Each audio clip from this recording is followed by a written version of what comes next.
they're very introspective and they did a tour of Israel. In fact, I didn't see them, but they did. Okay, let's set you up right here. They were unfriended by Roger Waters for that. Oh, this is Dan the man. Hi, Dan. Over here, Ralph. If you want a donut, we have donuts. No, not donut. Come on, we gotta get ready, Pat. Come on. No, you're about to go live. Well, grab it. Let's go. We got a show to do. The water's down there. Should I just grab my wallet from the... You're about to go live. Oh, we most certainly are. I will grab my wallet from the car. Oh my God, I can't find it. Oh, Jack. All right, gentlemen. Okay, get in your seat, Pat. Yes, sir. Get in there, Batman. T minus.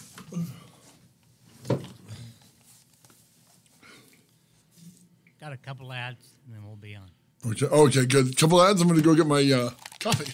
I'll be right back.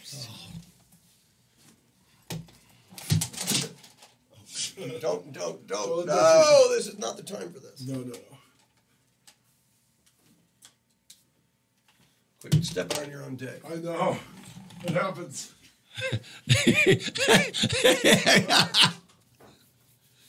Hey, Dan, we got YouTube rolling?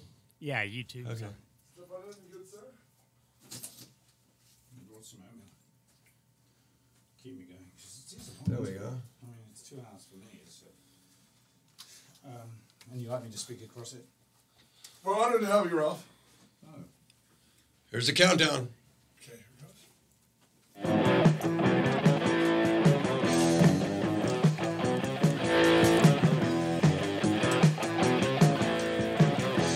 Good morning. Wakey, eggs and bacon. Go for it, Jeffrey.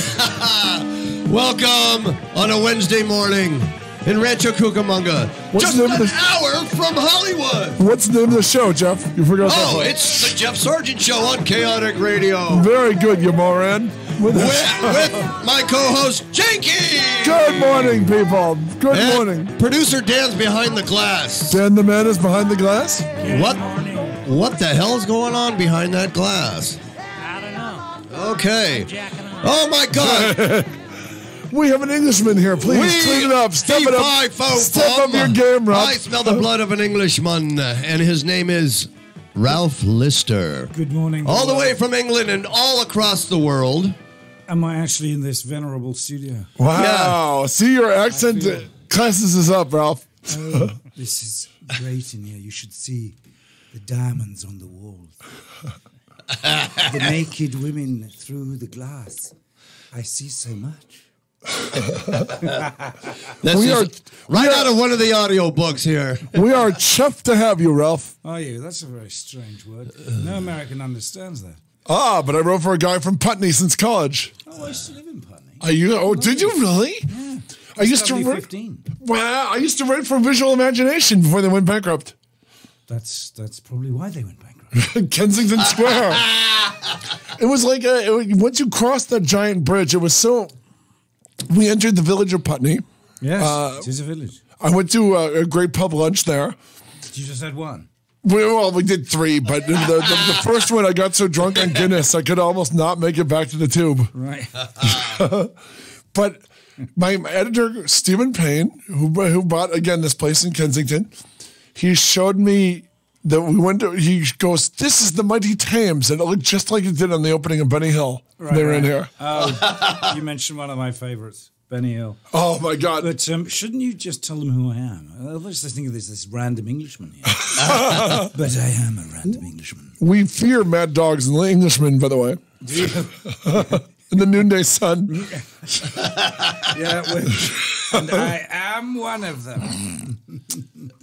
Ralph is an acclaimed voiceover actor. He's read many books, but he's also a live action actor. I am a live action actor.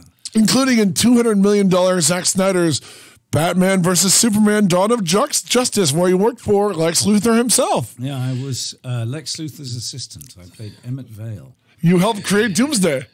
Yes. Metallo Man, I think. Metallo. Yeah. And later, in a Greek fashion, he is murdered by his own creation.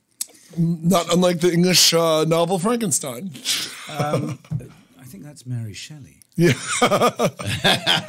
Wow. Your accent is so cool. We'll believe anything you tell us. Yes, you should. I am wonderful, beautiful man. I am sexy. He is. We're holding ourselves back. I am 7'4" tall. I have what else nonsense can I say? You Manchester United jersey on. You just won the game for the Queen, who lives in Big Ben. Yeah, I'm a bit of a fan of Man U. I only by remote, shall we say, because I don't really go to their games. When I live in England, I live in Oxford. Oh, wow. Oxford. Do you wear Oxford shoes? Oh, no. You may strike him if you wish, Ralph. Yeah. Where's my stick when I can't help myself. If the rabble get too great here, Ralph, you may strike him. The land of Radiohead, I should add. This is true. So that's the. I mean, we can talk about universities. And The land of Radiohead will do it for us, baby. and great things, but really, it's Radiohead's hometown. That's really all that matters. I did their second American. Video, Radiohead. I did Fake Plastic Trees with my brother Donald for Jake Scott, son of Ridley. Well, a very fine band. I can't rave enough about them. Wow. One of the gigs I haven't seen. Now, you were a DJ in England. Briefly, there was a period of time in Britain when there was a community radio that was trying to. It was when the British government deregulated the radio industry back home. And I worked for a community radio station which was based in the YMCA, and I used to spin records and that sort of thing, in the hope that it would then get a license and become a local radio station, a licensed local radio station in London. That didn't happen. Oh, I'm sorry. So I did that in London, but my biggest radio work, I would say, was working for the Voice of Peace, which is a radio ship.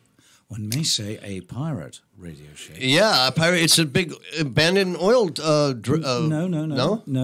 It was a converted Dutch cargo ship. Wow. It was a small thing. It's now sadly sunk and has been for 10 years or more. Wow. I was there in the mid-'80s.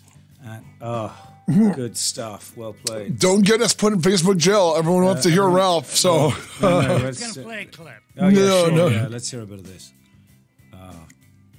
Johnny Greenwood on guitar. wow, very good. You know what? Have you met these? Do you know them personally? No, I wish. I had lunch and dinner with them while we were doing this video. They wanted to know what to hit, and they wanted to know where to go in LA, and I sent them to Universal Studios. You didn't send them to Jumbo's Clown Room. Oh, no. Jumbo, wait, turn that down. Let's talk Turn that about down. Jumbo's Clown Room. So Wow. I go there to either pray or read some holy text. Me, I went there occasionally to see the Heavenly Visions. The heavenly visions, right? And they're typically braless. Yeah, oh yeah. If you go at the right time, Ralph, yes. Jumbo's Clown Room is. They might have X's over their nipples, but they are typically braless. I of course avert my eyes, my virgin eyes. After all, you don't want the Queen to hear a report of you misbehaving. Oh goodness, no! You mean Her Majesty? Yeah. Please, Betty to her friends. Does it make you feel bad that you guys don't have real money? No, not at all. No, why would it? We don't even have electricity. Running water is a dream to you people. In fact, I go home and there's a small cave that I enter when I go home. It's very nice. We have a few bits of sticks that are called furniture. That's only if you guys are feeling stroppy. Is he trying out all the slang? I am. I'm going to give you all 11 phrases I know. But why don't you go into your little Cockney mimicking moment? Go back to your Cockney, Jeff. And you have to do the arm motion like that. Jeff dances like a chimney sweep out of Mary Poppins. Mary Poppins time. Dick Van Dyke. I think we're lost. That's right. I mean, In this bloody blooming fog. We don't want Charing Cross. We want embankment. No, we want to get off on Charing Cross. We will fight them in the something. We'll fight them in the hills. Yes, that's right. Winston with a Cockney accent. We will fight them in the streets. Yes. Hey, look, Jackie, it's Spotty the Firefly. We are talking to Ralph Lister, the Lion of Manchester. Yep. Not really. I can't say that because I have a very posh English accent. And I really grew up in the centre of Britain in the south. And had a very, very, I mean, I have to admit it, to both to my shame and to my pride, that I grew up in a very privileged academic environment, which is why I'm so phenomenally intelligent. But that aside. But yeah, that was where I grew up, and that's why I sound like I do. I don't really have a regional British voice, and I have to, I put them on for some of my film and audiobook work. But no, I grew up in the central southern England area, Oxford and in Wiltshire. And that was all because my father was not a rich guy by any means. By no means was he rich. In fact, the only reason he could send me to these extraordinary public schools, as they're called, these private schools, but they're called, it doesn't make sense, does it? They're called public schools, but they're really private. So and university is high school for you guys, right? No, by no means. At least I don't believe it's that. I have a degree from a high school. You know what I meant, smartass. No, but it's nice. Sorry. I'd like one. So private school from age 7, just over the age of 7, when my parents went to a country then called Rhodesia, which is now modern-day Zimbabwe. Wow. Yeah. And they shoved me into this boarding school in Oxford called the Dragon School. Great name. Great school. Fantastic school. No kind of, it sounds like something a Harry Potter would go. Well, exactly. In some ways, it was like, oh, I know this world. Yes, and I'm going to fly my broomstick everywhere now. Of course I am. And after that, it was a very great school in Wiltshire called Marlborough College. Very privileged, liberal arts education. Wow. And ultimately a degree in modern history at Durham in the northeast by Newcastle. Oh, Coles to Newcastle. I had a point at Newcastle last night. Well, good. He's trying to impress me. He is, and he's failing, even though Ralph is trying to pretend everything Jeff says amazes him.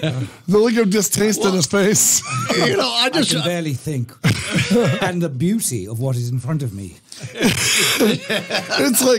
It's like he's Peter Cushing watching Jeff get off the slab, and he's completely unimpressed with his own work.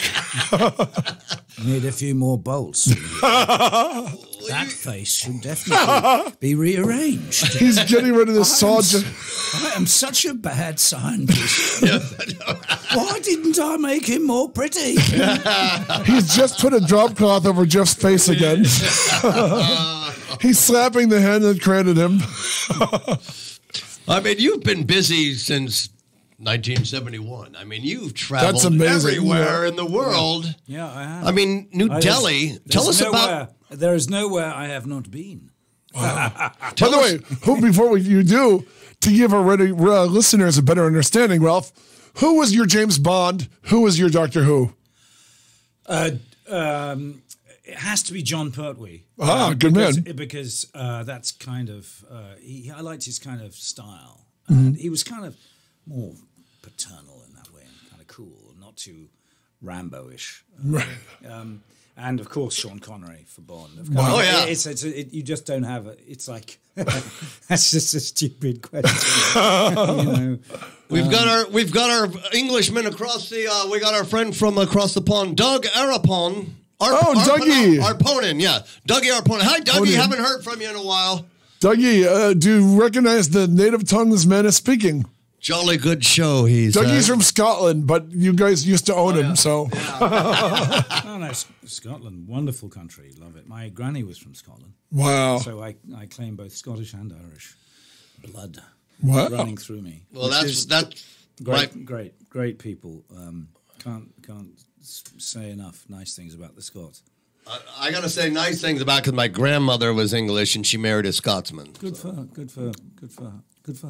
And a wise man to marry her. Yes, and obviously you can tell by the face, somebody claimed the right of prima nocta. I don't know why when I was down at the River Clyde. People may not get that reference, prima nota. I think it was a right of the local lord to help himself to the Just grandmother. the bride of the newly wedded couple. I mean, it's just so wrong. I mean, it's fantastic in other ways, but absolutely terrible. You just got married. You're like, oh, we're married, lovely. And I'm going to take her. I am the evil man come to take your wife.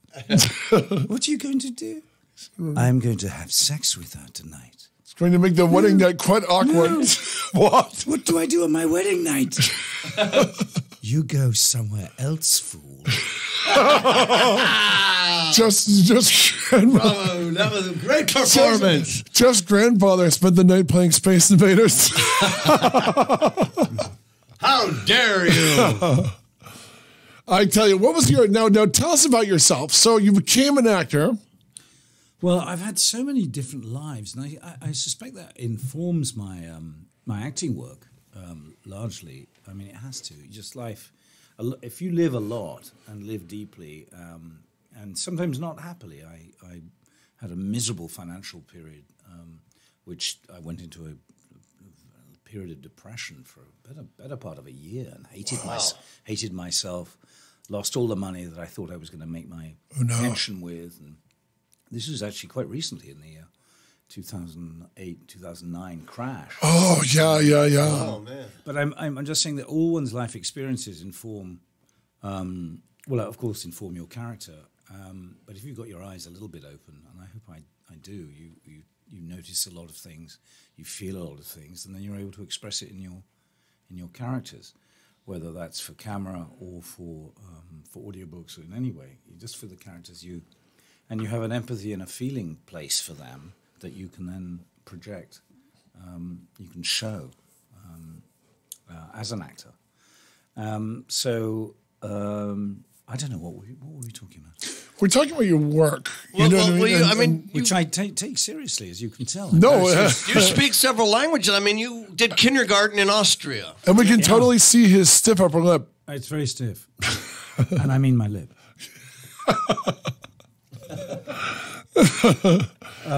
It all began a long time ago. No, my father was a diplomat. When I was born in Delhi, he was actually working for a business called, it was a governmental business, an organizational business, called the British Council, which is a cultural body. And there he was recruited into MI6. Really? Wow. Just like James. I say this, and I can now. He's been dead, sadly, for quite a while, my father. And he retired, 15 years before his death. But one of his first placements was, after he trained in London for a couple of years, was in Austria. And it was, still in the mid-Cold War period. And he has a very interesting, he had a very interesting life as he was technically a diplomat, but he was really active just working with Eastern Europeans in general, trying to convince them to tell us their secrets, essentially, and to stay in place and keep telling us their secrets. And so we bopped around from country to country in this kind of murky world. It's a bit James Bondish, but not really. I mean, that's movies, for goodness sake. I'm sure, and I don't know much about it. He never told me really anything at all, and I wish he had. Yeah. He actually didn't and couldn't under his. He'd signed the Official Secrets Act, and so had my mother. Your mom worked for M1. Well, no, MI6. MI6. Because she was married to my dad, she was also required to sign that document, which basically means you can't talk. Wow. Thou shalt not talk. And they don't. They're very quiet, these people. They're very just get on with it. And even when they're out of the business, they just don't talk about that stuff. It's funny.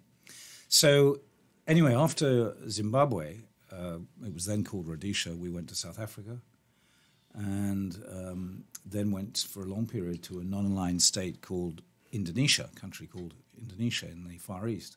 And I say non-aligned because at that point, Indonesia was non-aligned as in neither in the Western or the Eastern Soviet camp. And my father did tell me very little, but I remember on his mantelpiece there was a large glass, it looked like a chemical, one of those beakers. Beakers, yeah. That you would take a sample in. And he said that was what we stole a sample of the jet fuel from these MiG fighters.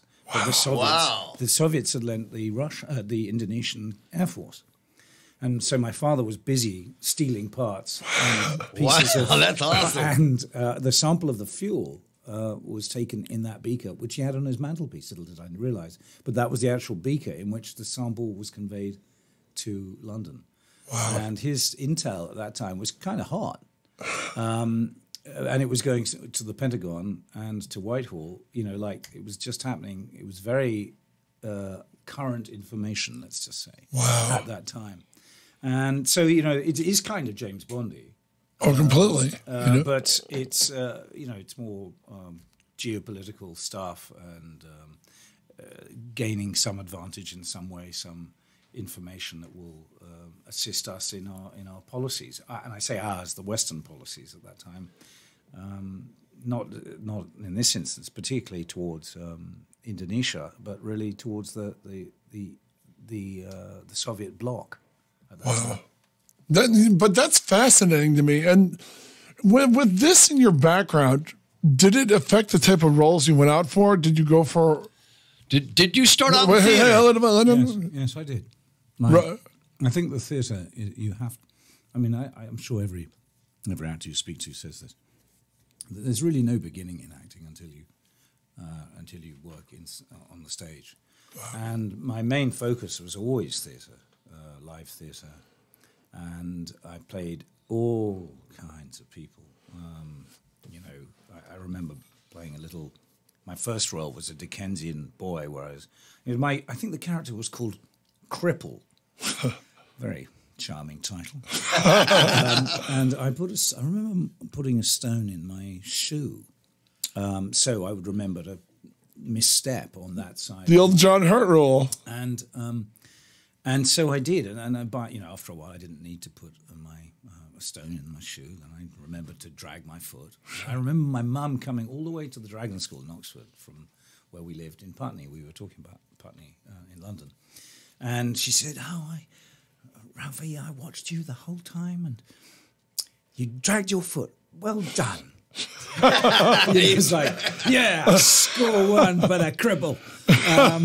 But I don't want your pity, Mum. But it was great because you can inhabit these people and you can really turn into something else and someone else, and that's it's a very it's great to be able to do that. It's not that I want to leave my personality and who I am behind. Mm-hmm. No, I'm not that self-loathing. It's that you can. It's a challenge to play someone so effectively that you are utterly believable. You are that person in every way, and what they say and feel is genuine. And there's no question that it is genuine. In fact, that's my whole game with being an actor: is that I want people to see not me anymore. I want to disappear from the room or from the set, whatever. And what is left behind only is the character. They're using my frame, this body that I have, and my voice, even adjusted potentially, whether it's with accent or with some other way I adjust the voice. And you act from the top of your head all the way to the bottom of your feet. You do see some actors who are just acting from the neck upwards. Wow! And it's a little bit like, is that? Wow, they've got the head of an old man, but their body looks like a woman.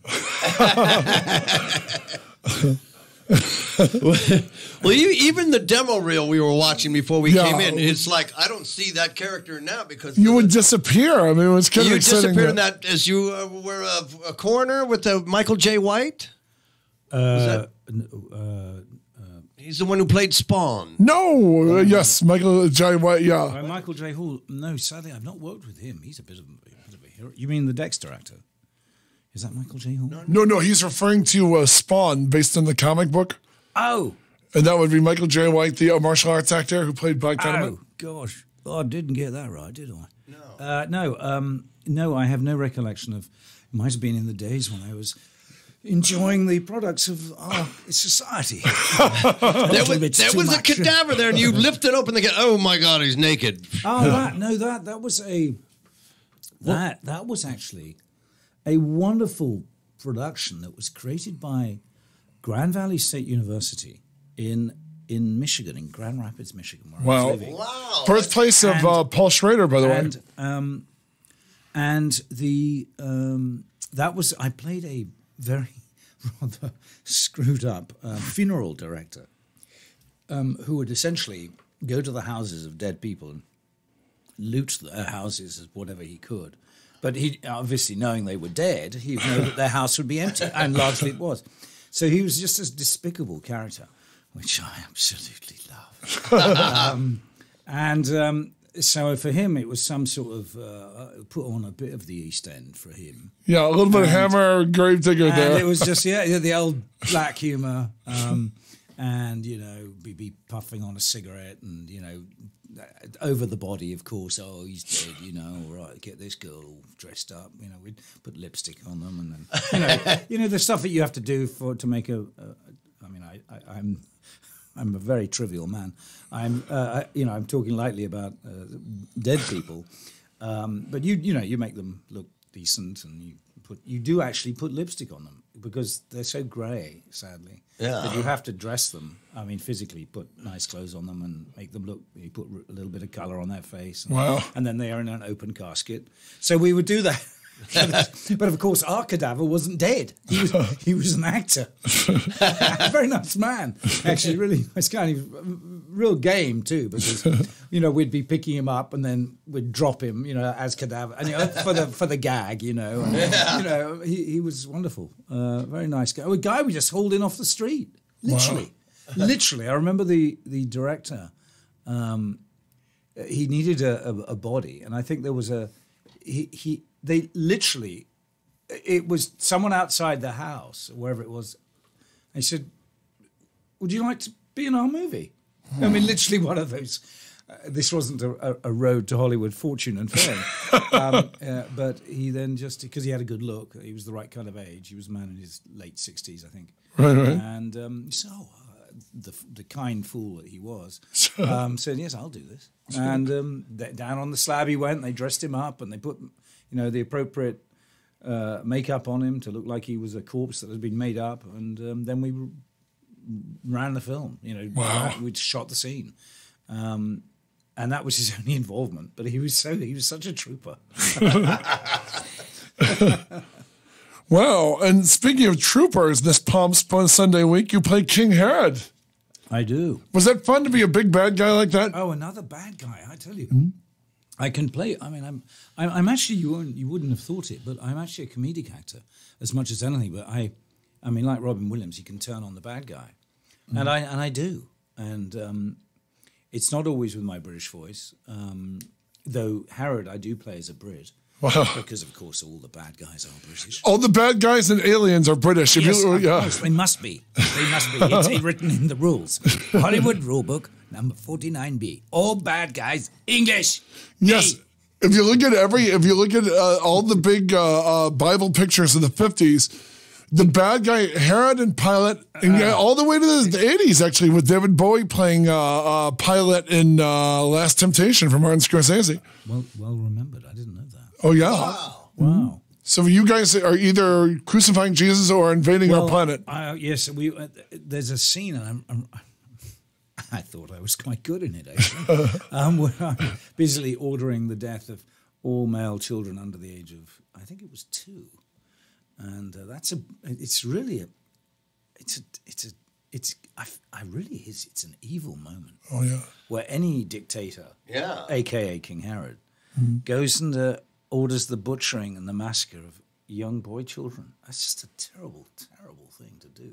And, of course, he did it. And they went ahead and I killed all them. And I killed all them little boys, didn't I? Yes. It throws a little cockney to break the tension. But Jesus got away. Yeah. And he escaped on a horse with Mama and Baba. This is true. They went somewhere else. Chasing the Star. Very good, sir. Very. They shot in Michigan. Oh, wow. Is this the one you shot in Grand Rapids? No, that was shot not in Grand Rapids. That was shot in northern Michigan, somewhat northern Michigan. I'm from Michigan. You got to show me on my portable Michigan map. Oh my God, the Mitt. Yeah, you're in the literally the Mitten State. Yeah. So you were in northern Michigan then? No, for that shoot, only for that shoot, and some of that picture was shot also, I believe, in. They're gonna kill me. I think it was Arizona. Did I say Arizona? Arizona? How dare you, sir? I think it was somewhere like that. For some of the sort of deserty scenes, which makes sense. Yeah, you know, the dry, cutting across the Magi are going across the land, and it's Arizona. Wow. And they're going, they shot that in Michigan, man, Chasing the Star. I see. There's Phoenix over there. What is Phoenix doing? It's 2,000 years too early. And if you see a bunch of silver everywhere, you must be in Scottsdale. Something like this. Yes, and why am I speaking? What's that voice? I'm just thinking. What's that wonderful British actor? You probably won't know. Oh, such a shame. Is he knighted? No, he's dead, though. Oh, okay. Your first step to getting dead is getting netted. So, yeah, that was a recent movie. And I was flown out from L.A. to Grand Rapids, where I knew the producing team.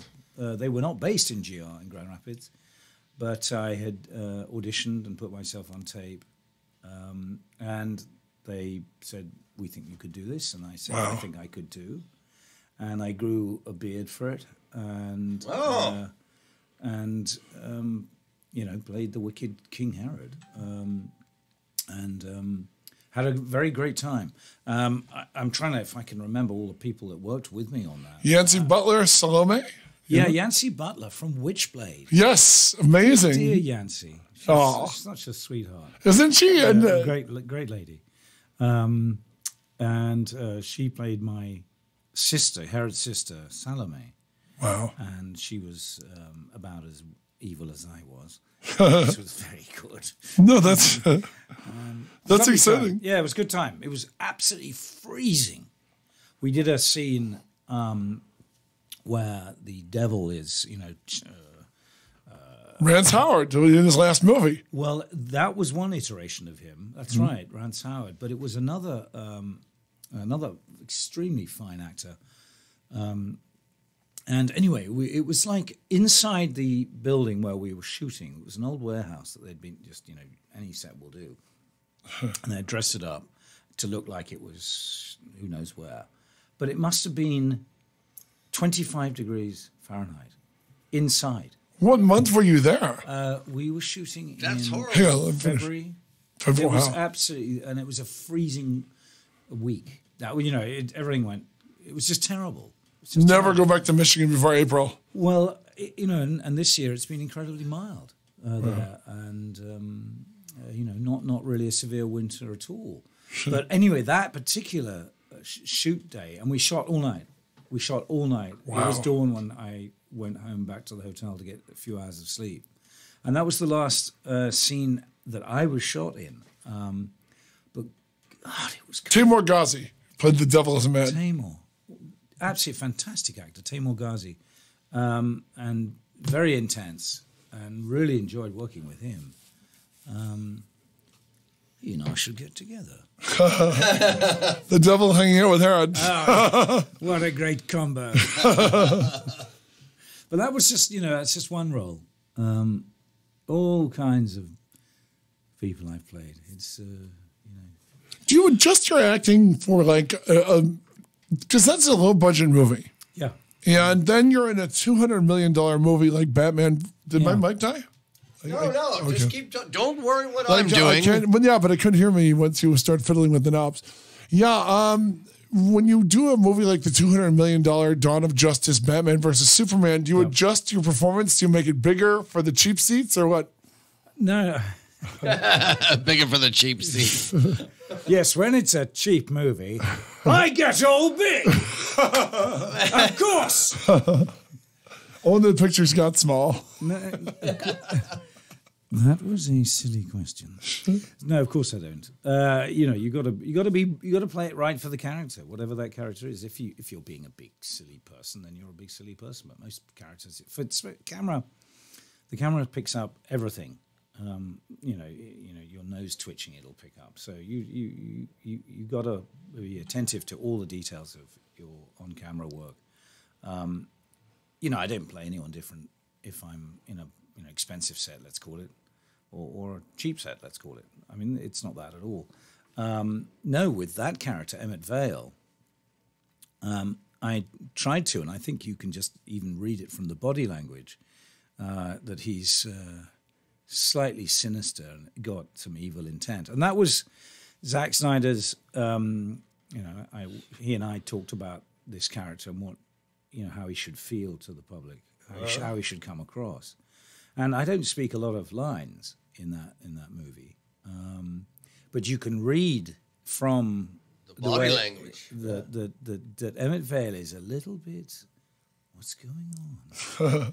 Who is this guy? And he's clearly doesn't, he's not necessarily a good guy, and he's definitely his stuff is going. What's he doing? Is he going to invent something evil? Ooh. So it's like that. But you're on his Lex Luthor's payroll. Well, no, but what it does, you give birth to the third act. You create the monster that kills Superman. Yeah. Well, yes, I do. Yes, and I do it very well. Playing with Jesse Eisenberg was a treat, and we'd hang out afterwards. Before, during the shots that we needed to do and chat about. He's such a smart guy. It's great. It's just we would talk about anything and everything. It was just lovely. Wow. Because you've got someone who's smart who you can talk about, I don't know, politics, the economy, philosophy, books, art, other performances, just stuff, not just about, what's it like on set? Yeah. That's probably the last thing any actor wants to talk about. Wow. When you're like drumming your fingers going, God, when are we going to get this next shot done? Oh, we're going to hurry up with this, please. Because there's a lot of waiting. I mean, I don't know if you know, but there's most of the time you're on set, you're waiting. We've both been there. Hurry up and wait, basically, is what they tell you. I mean, but we're doing a movie that big, doing a movie that is locked in at a certain date, and there's a huge fraction of the public that wants to see it. Is that exciting? Knowing you're, Yeah, no, I ran to the cinema on that day of its opening. I want to increase my residual payment. I did. Throw in that $10. That's right. And now I brought a bunch of my friends, and we went, yeah, there I am. I was like a little bit of a kid. It was the biggest movie I was in. I suppose the biggest movie after Oz the Great and Powerful, which was also shot in Michigan, by the way. Also shot in. I took advantage of being in Michigan because I lived there for a while. I actually left LA in 2008 and took a bit of money that I'd inherited from my mum. I mean, nice amount of money. And I thought, I'm going to go into real estate. I'm going to leave all of this silly creative world behind.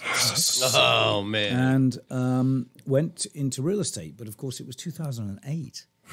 And all of that money just disappeared on me. And I needed to get into other things to diversify. Well, keep food on the table, more importantly.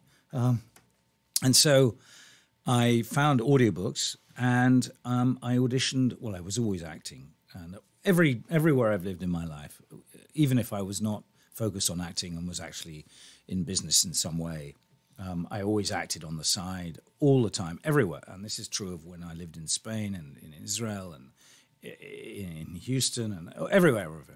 So there I was in Michigan and doing theatre and getting lauded there. I won a Best Actor award in Michigan for a play I did there. At the Fisher, were you at the Fisher Theatre or? No, various theatres where the production companies, Actors Theatre is a main theatre company, one of the main theatre companies in Grand Rapids area, and I did a production for them called Frozen, and I played actually a character also called Ralph. Very unusual. Casting. Oh, that must have been a hard one. I hope not, because this guy was, again, pretty messed up. He was damaged in his head and would do terrible things to young children and kill them, young girls particularly. And I won the Grand Award for Best Actor for that role that I played. That was intense. I saw the picture, the frame up on the stage where you're sitting on the bench and you look kind of weathered and very messed up. Yeah. And again, that was disappearing down the rabbit hole into that character. Yeah. I mean, the character himself takes his life at the end of the play. But it was every night, you know, I would sort of come to the theatre and be like, oh my God, can I do this? Can I become that character again as well as I did last night? In fact, there's a lovely story about Laurence Olivier, who after the opening night of one of his main Shakespearean plays, and I wish I could remember, but let's say it was Othello, but it might have been, King, Richard I or something. And he's backstage, and one of his friends and admirers comes to the dressing room, and Laurence Olivier is weeping. He's just come off stage after doing an extraordinary performance, absolutely gobsmackingly amazing. And so his friend asks him, of course, why?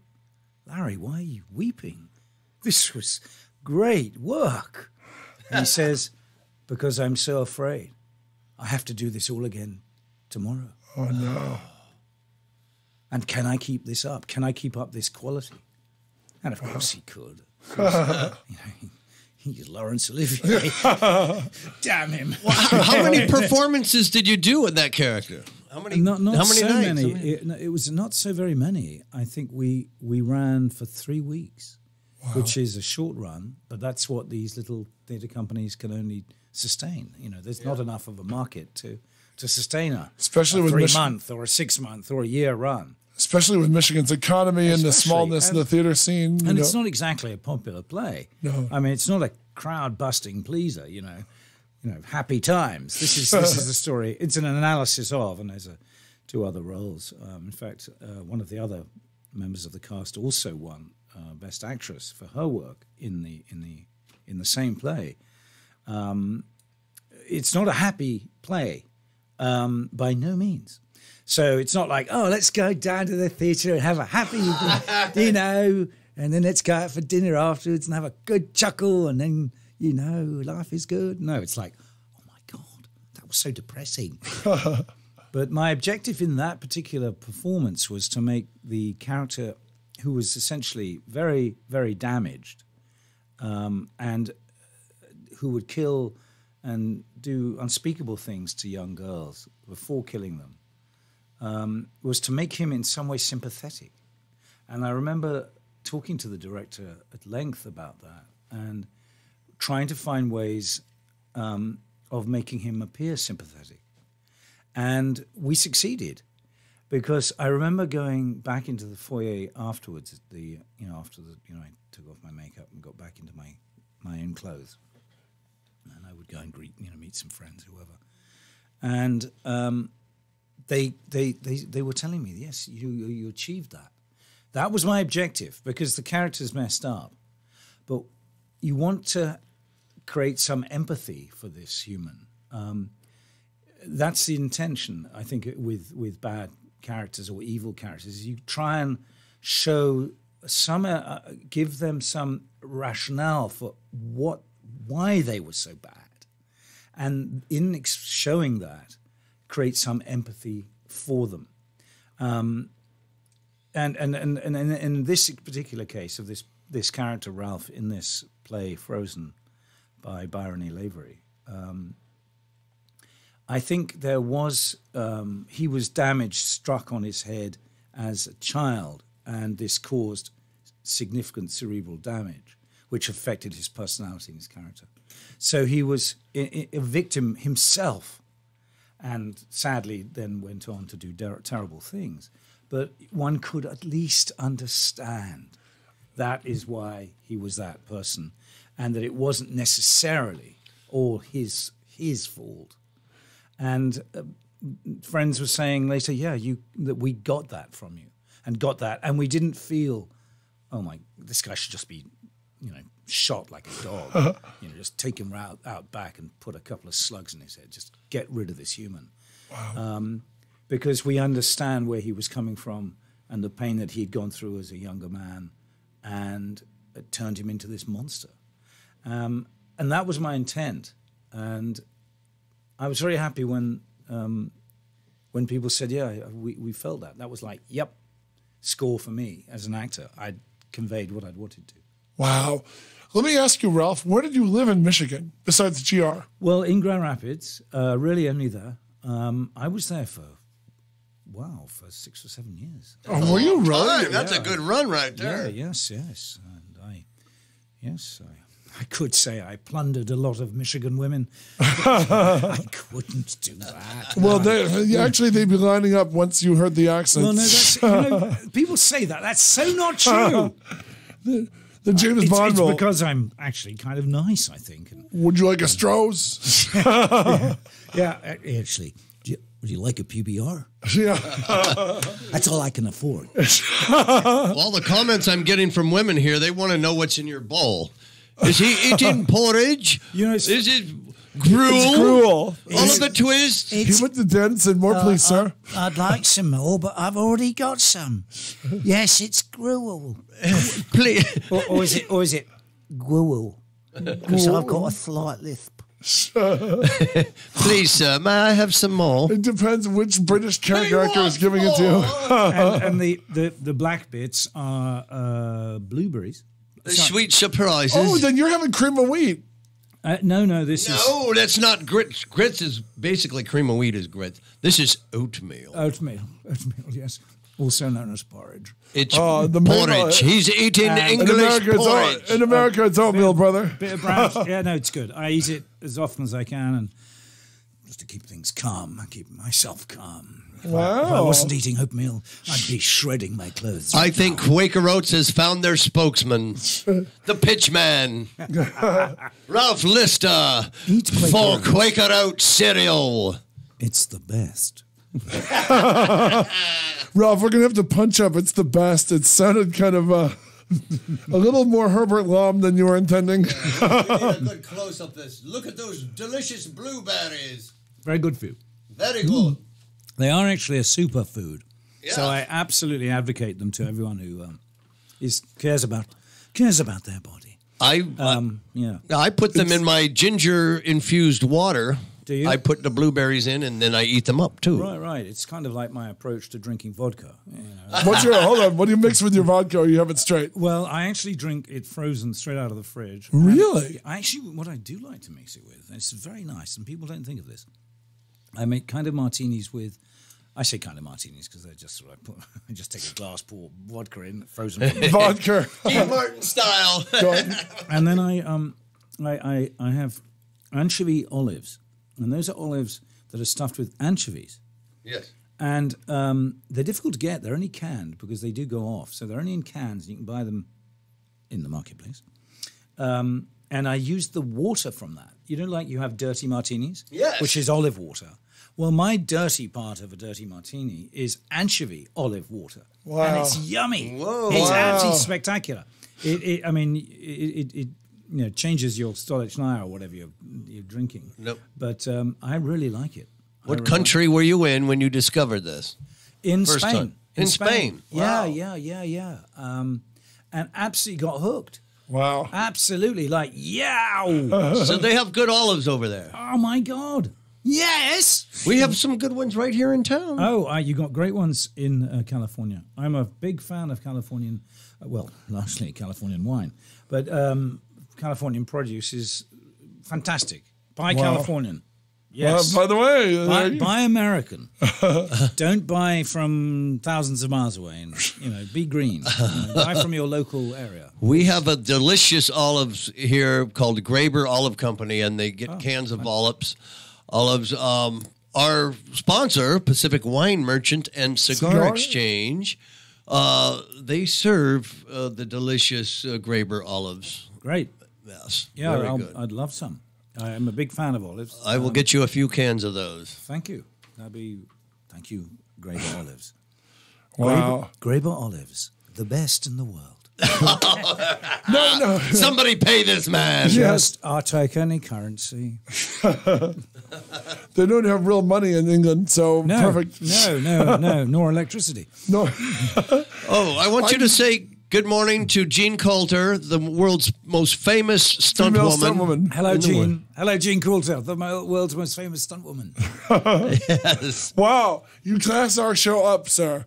Yes, I do. Could you please put on some clothes now? Yes, the set of Jeff's tiny penis is We're really talking to making you, it ill. KK Ryder. She's put the most comments down. She's in Arizona right now. Your accent is KK Ryder. Oh, your boy. accent is throwing her into a lather. Okay. Well, I would suggest rinsing. Let me ask, by the way, how was Zack Snyder to work with? Did you like him? Yeah, he's a very nice guy. And I really thought he was terrific to work with. A true collaborator, as all the very best directors are, and they have to be. And I thought he was splendid. Fun, relaxing, in as much as he would make you. His he's trying to get the best from his actors and everyone actually, and of course you do that by being, easygoing, but you have things structured. You know what you're meant to do. We've done all our preparation in advance. I knew what he wanted, and normally when you come to set, you have that. You should have all of that already thought through. You know what your character's going to be. You've already considered it. In fact, when you do your audition, it's almost like that's the performance you're going to give. It's not always that way, of course, but often a director's going, okay, that would work just fine. Thank you. Wow. Do that again, and I don't need to direct you or worry about you. Wow. And that's enough. We considered the character more, obviously, before the shoot. But once a good director has got it set up, the character work with his actor, then it's like just that's why we hire you. Go and do your job, please. Just go and do it. And all directors at this kind of level are absolutely besieged by everything that's going on, the 1,000 different things that they have to give an approval to or consider from his department heads. All of these people are coming at him with things, and a good director has all of this already set up, and he knows what he wants as he goes into his day's shooting, and he knows what shots he's looking to get that day. And there are some last-minute things that he might do. For example, I brought to him a suggestion about cracking the glass. My character wears glasses, and he gets into a... we don't see this actually in the movie, but we thought of it and considered it during the shoot. But he gets into, it's... the good guys break into the lab, essentially. I don't want to spoil it for anyone who hasn't seen it yet, so that's why I'm saying I'm not mentioning the superhero that does this. And smacks up a few people and gets his way. And anyway, my character gets beaten up. Not beaten up, just smashed about a bit. And I said, well, and I had a black eye that painted, done costume work. I said, well, look, if you'd smacked me and given me a black ie, you might have broken my glasses. So he's like, why don't we break my glasses? And he thought, good idea.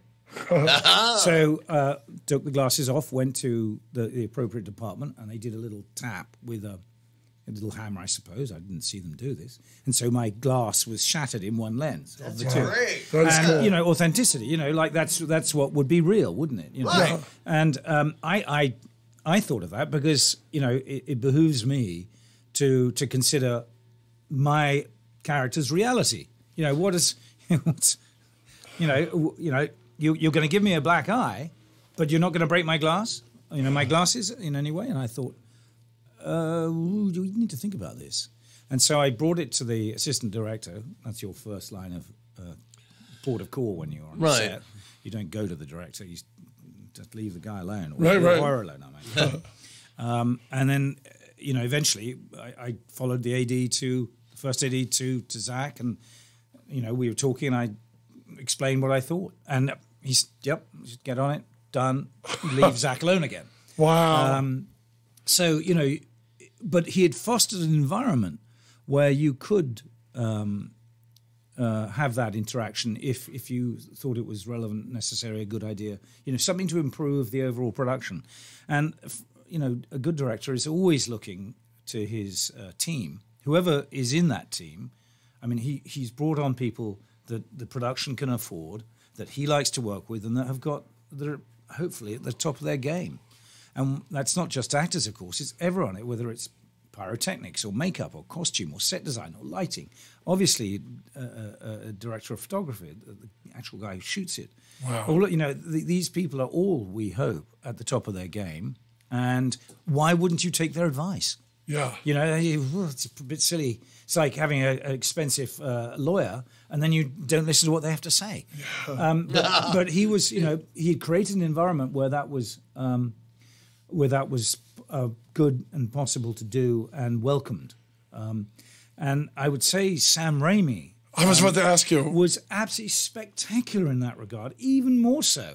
And I think it just goes to show that the best directors listen, and they consider everything that's brought to them, and they decide yay or nay. They're listening to everyone. I remember Sam Raimi kneeling down in his signature black suit. Yes, with the tie. He's so great. And he was listening. He was talking to the extras in the circus tent, and they were all seated as they were waiting for the shot to get set up or something or other. There was some moment, and he wandered in to where the extras were, and he kneeled down so he could listen to them at their eye level because they were seated. Wow. And there he was. This is Sam Raimi, pretty rock star director, especially in Michigan, his place of work, in his home territory, and he was listening to the ideas and suggestions and thoughts of even his extras, and I thought that was so cool. I mean, of course, he was listening to the opinions and ideas of his senior keys. We're going to the commercial. It's time for our commercial break here on the Jeff Sargent Show. We'll be back in 2 minutes after our commercial break.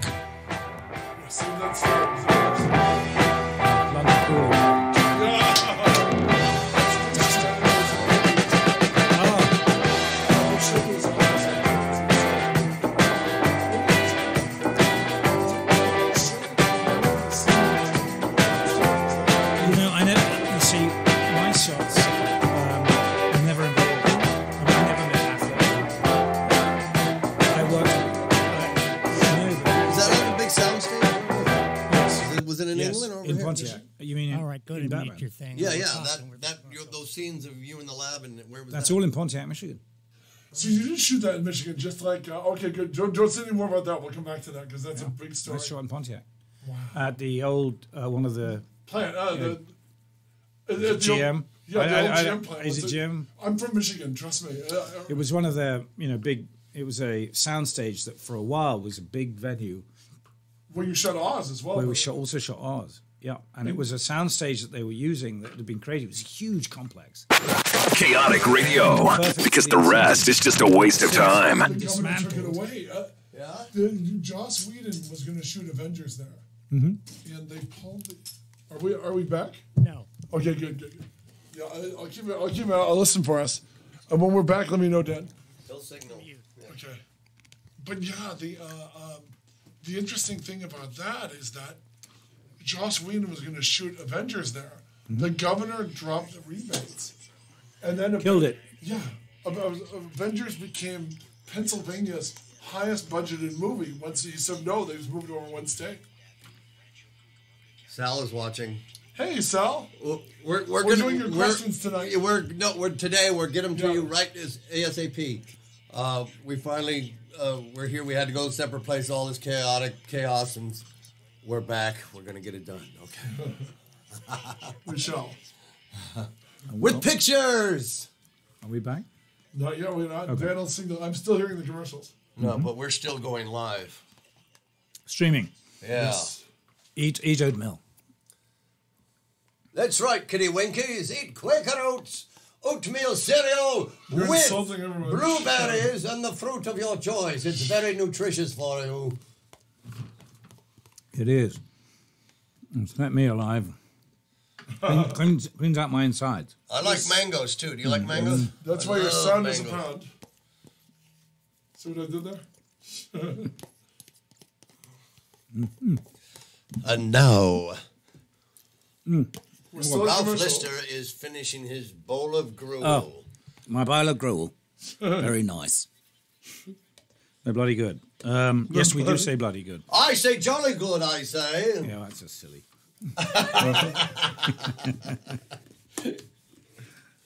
Keep me going, time. All right. Get that out of the way. No worries, no worries. Now, let's I'm going see. to grab Has it some been 2 water while minutes? we're at break. Oh, Listen, we're a whole listen. hour in. Wow, Are we already. back yet? Or? I'm gonna grab a glass. It's raw, it's uncensored, it's live 24/7. It's chaoticradio.com. Welcome back to the Jeff Sargent Show with our very special guest, I almost said Mark Lester. I'll way kill- before, I'll kill a few him years later. before your time. I'll kill him later. That was from Ride a Wild Pony, wasn't it? You know, there was a Mark Lister. Was it Mark Lister or Mark Lester? No, it was Mark Lester, the blonde-haired Yeah, kid. yeah, that's He's the right. kid who said, please, sir, may I have some Oh, more? that's right. And ruined my entire career. Ruined your entire career. Okay, let's make it. There's a difference. There's Mark Lester, and we got Ralph Lister. That's me. That is indeed. Welcome back, everybody. Yoo-hoo! Those of you who just tuned in, That's my alarm going off for some reason. We are back with the man himself, Mr. Ralph Lister, who was in the middle of a wonderful tale about our friend and yours, Sam Raimi. Yes, Sam. What a dear guy. I really like Sam. He's got real. I don't know why I got a soft spot for Sam Raimi. You liked him? Yeah, and a nice. He was very generous with. I mean, I didn't have a big role. You know, I was on set for 3 or 4 days, I suppose. I mean, I'm wheelchair girl's father. For goodness sake. Yeah, You know, for goodness sake, I think I said 4 words in this movie. And enjoy the residuals. well, they haven't been so very great because I only spoke 4 words. And I was on, my screen time was very limited. But I couldn't but admire the man for his capacity to be a collaborator and very clear about what he wanted. And this is, I think, the mark of a good director. They know what they want, yet they're willing to adjust little things on the fly as they go, depending on... I remember stepping outside with him, just him and I, funnily enough. He was puffing on his Marlboro Red. Right. And it was raining, and he had a little micro tent positioned outside the soundstage. And I went outside. I was talking to him, and he sort of waved at me and said, "Come on, Ralph." outside." And I followed him out so he could have a cigarette. And I'm in costume. And we were talking about James Franco's character. And I had been teaching and acting. I say teaching, I'm not qualified to be a teacher. I'd been leading an acting class in Grand Rapids. And I was talking to him about the James Franco's character and the emotional arc of the character. And there I am, here's Sam Raimi, and here's Ralph, little old Ralph Lister, just like... Sam, this is how it needs to be. And of course, it wasn't quite like that. But saying, you know, we have to show in this. We have to show nothing. Respected director, I think it might. You know, what are we trying to achieve here with James's character? And aren't we trying? You know, it's got to have a character arc. So we got to make him feel like he's trying, like he's sympathetic, like he isn't a bad guy, like he isn't a miserable charlatan. because that's otherwise what James Franco's character was, the circus tent performer. Right. Snake oil and all that good stuff. Yeah. But, he is actually inside a good guy. And I think we need to establish that and show that. And we do show that in that early part of the movie. I say we. James Franco and Sam Raimi do it. I'm not doing anything, of course. But you're there. I'm don't there, be humble. But again, we were like just talking it out loud, and he was hearing and listening to the opinion of another voice, and in this instance, my own, about this character, as it happened, played by James Franco. And we were having an intelligent conversation about character work in film. And that was what I thought was great fun, to chat with him in this way. But there it was very refreshing that an established director would be, listening and conversing and discussing character work with a humble 4-word actor. And there I was, and there he was, because he was probably puffing on his red, his Marlboro Red, and it was raining, and there I am in my, 1880s costume or whatever the date exactly was. There's an interesting story which I might share with you about the casting of that, because I thought, oh God, Sam, I want to get in this picture. I want to get in this. It's just, yeah. And so I had the opportunity. So I bought a pair of dungarees. I wore these dungarees. You know what dungarees are? Yes, the blue jeans, yeah. They come up and you have little shoulder straps and they're up to your sort of chest. Yeah. Sort of trouser suit thing. Yeah, like mechanics and stuff. Mechanics, like that. Yeah. Exactly. So I bought them specifically for the shoot. Went to a strange store that sold them. Went to a hairdresser, a barber essentially, and this woman hacked my hair. Wow. And I actually have online, I think it's on my YouTube channel, I have my audition for that role. Really? Oh, wow. Yeah, and I did a centre parting, and I gave myself just a most terrible haircut of that time, how it looked possibly like back then. I wore a round shirt that I had, a collarless shirt, and I wore dungarees, and I practiced my lines.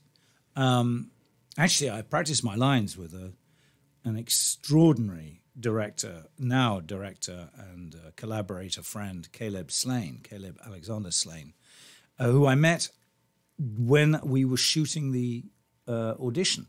Because I went over to a production business called Guerrilla Films in Grand Rapids, and I said, I had a friend there, and I asked him if I could call in a favor and he could shoot me for this audition, that I wanted to put myself on camera, because I wanted Sam Raimi to I wanted to get the job. I wanted to be. By the way, great idea. It was good idea, and it worked, as I discovered.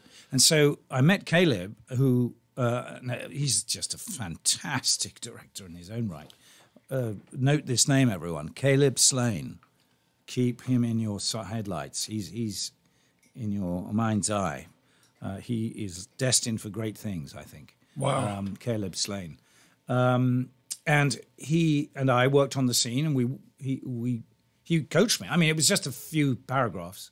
There was more lines for my character than the 4 words that I ended up speaking, because my character's lines were actually split with my character's wife.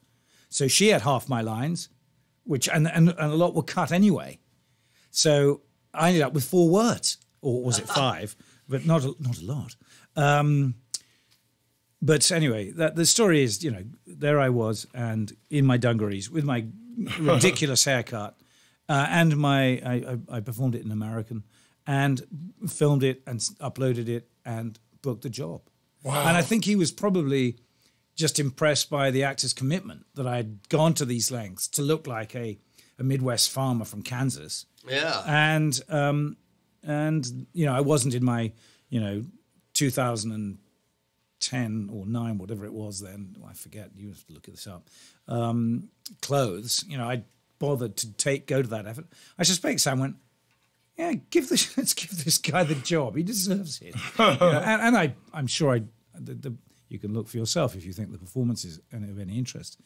But he hired me based off that. There was no audition. Really? Yeah, that was the audition. That's great about Raimi. I mean, that dressed to impress. I mean, you like he said, I could understand that. You know, you put all that effort out.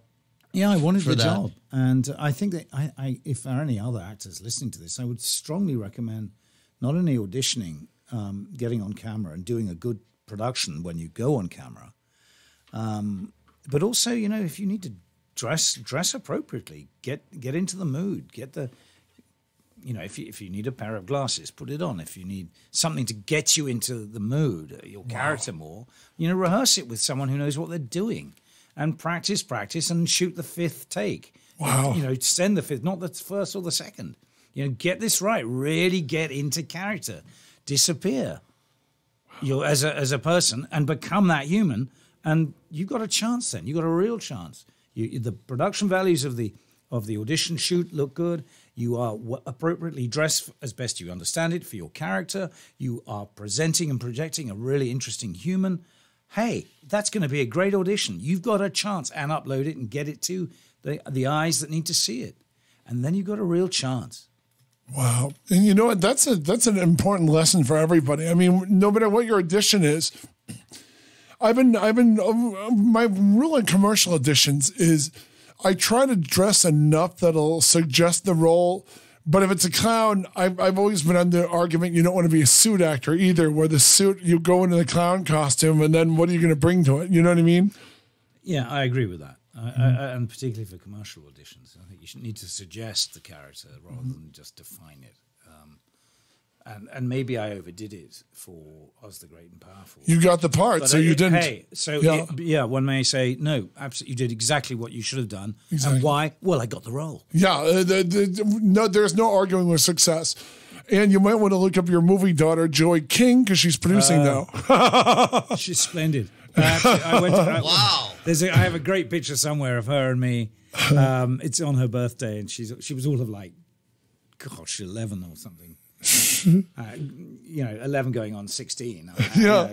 Sid's worked with Christopher Nolan, by the way, 3 years after working with you. She did the final terrible Batman movie. Well, maybe I should look up Joey, because she was an absolute darling. And there's a picture of her. I went to her birthday party, and so did various other people, of course. But you played the role of her father. I heard you were so method, you shoved her real dad out of the house. Oh, yes, of course I would. And I buried him. No, go ahead, finish that. I want to hear the rest of that. I dissolved his body. That was a nice Donald Pleasance there, by the way. Another hero of mine. I totally come from the old black and white school. Oh, do you really? I need to hear your Michael go before I can give you full approval. Peter Cushing. The old Dracula movies. I love to be afraid of him, Peter Cushing. Yes. And he was so great in the black and whites. Oh, so you grew up with the Hammers. Oh, we love the Hammer films. I'm a little bit behind it, but I watched them all. Yeah, but like most Americans, our perception of England is from old Hammer movies. That's quite right. It's all like that. Yes, we've had the beautiful Veronica Carlson on our show. As a guest on our show. Right. You can meet her in person on the 27th. Oh, she's coming to California if you're in town for them. But you're here now, right? You're not back in Michigan. No, I live in LA and have done. Good, smart man. Yeah. No, thank you. Michigan's a great place to be from. No, I have a house still there in Grand Rapids. Do you really? Yeah. Now, have you ever met Paul Schrader? Because he was born there, the taxi driver, Oscar winner. No, I haven't. Dutch Calvinist. Yeah, it's like I don't know everyone in Michigan. He's from Grand Rapids, Smarty. I wasn't going with everyone in Michigan, although you met Sam Raimi. Once you meet Francis Ford Coppola, you've met both of Michigan's most important directors. Well, I'd love to work with Mr. Coppola, please. I am available. Well, remember, you still got that pair of dungarees. Hang on to them. I do. Oh, well, I mean, it's almost like I can't get rid of them. It's my lucky dungarees. Yeah, me lucky. You have to say me lucky dungarees. Okay. Like Dick Van Dyke and Mary. Hold on, I got to do the body language. You can't see this. Every time The swing arms. I go to a few parties. I kind of like a glass of wine. And so when there's a lot of people who go, they try and practice their silly English voice with me. Oh no! And I'm just so over this. It's like, oh god, here we go. I'll just drink some more and let this very silly person just get on with it. And of course, they all do Dick Van Dyke. Yeah, and I'm doing it right back at them. I'm doing the elbow. I'm me Hardy's. That's someone else. Chimney sweep. Yeah, right. It's just.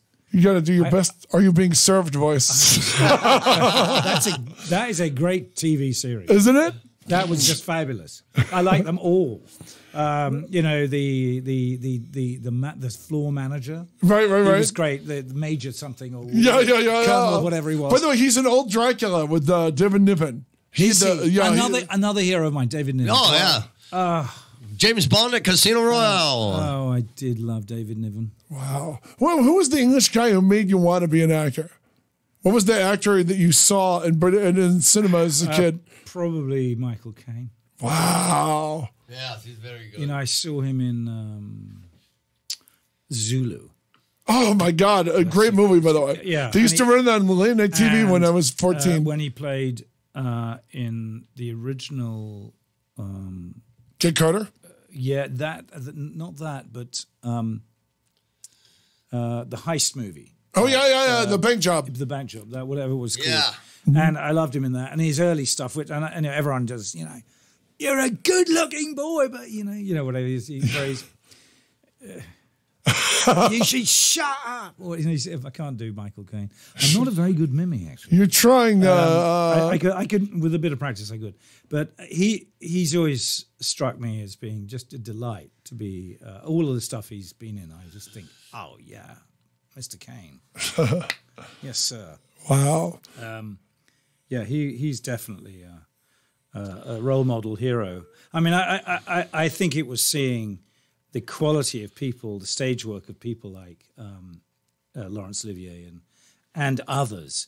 I mean, my absolute, I would kneel at his feet, Daniel Day-Lewis. Oh, that guy is wonderful.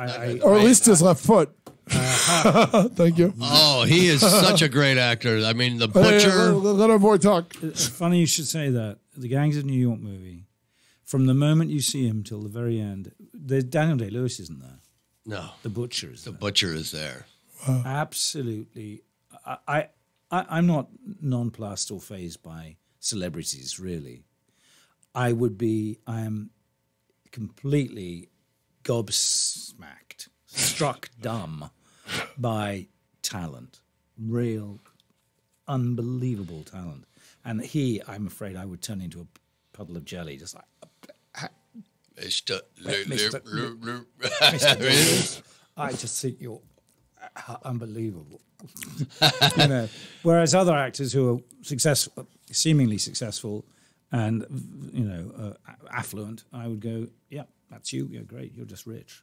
Wow. You don't have really any talent. Really, you're just beautiful and lucky, and good for you. But it's the people with the actors and actresses with talent that I am.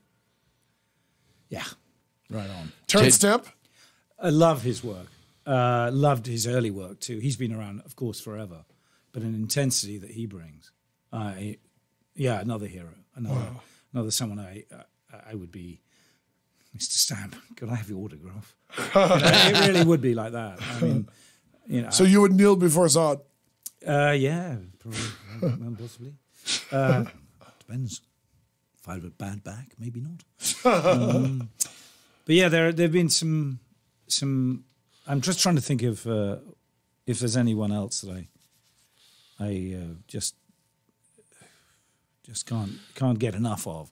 I mean, Gielgud, the older British stage actors that were just, they had something.